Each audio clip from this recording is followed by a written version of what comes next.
ॐ अखण्डमण्डलाकारं व्याप्तं येन चराचरं तत्पदं दर्शितं येन तस्मै श्रीगुरवे नमः। जय श्रीगुरु। हे कृष्ण करुणा सिंधु दीनबंधु जगतपते गोपेश्वर गोपिकाकांत राधाकांत नमस्तुते।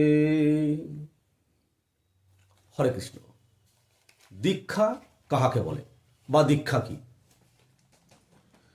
রুদ্রযামন ও যোগিনী তন্ত্রে বলা হয়েছে, দিয়ন্তে জ্ঞানমত্যন্তং ক্ষীয়তে পাপ সঞ্চয়ঃ তস্মাৎ দীক্ষেতি সা প্রক্তা মুনির্ভিস্তত্ত্বদর্শিভিঃ। দিব্য জ্ঞানং যতো দদ্যাৎ কৃত্য়া পাপস্য সংস্কয়ম তস্মাৎ দীক্ষেতি সা প্রক্তা মুনির্ভিস্তত্ত্ববেদিভিঃ। অর্থাৎ কি বলা হচ্ছে? যে কার্য পাপক্ষয় করিয়া দিব্য জ্ঞান প্রকাশ করে তাহাই দীক্ষা।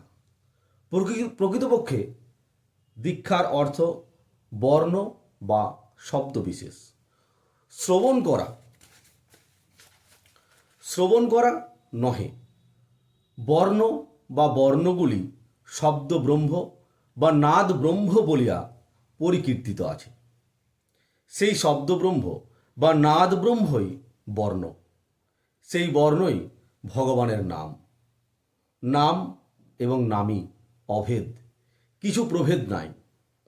এইভাবে যেই নাম বা মন্ত্র গ্রহণ করা হয় তাহাই দীক্ষা। যিনি নামে এবং মন্ত্র ও মন্ত্রের অভীষ্ট দেবতাকে এক ভাবেন তিনি প্রকৃত দীক্ষিত।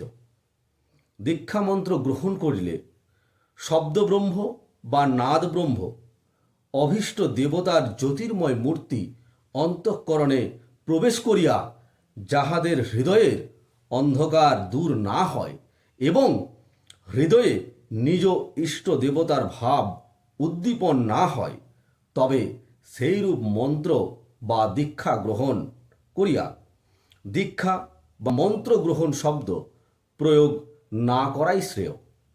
দৃঢ় বিশ্বাস বা ভক্তি হল মূল বিষয়।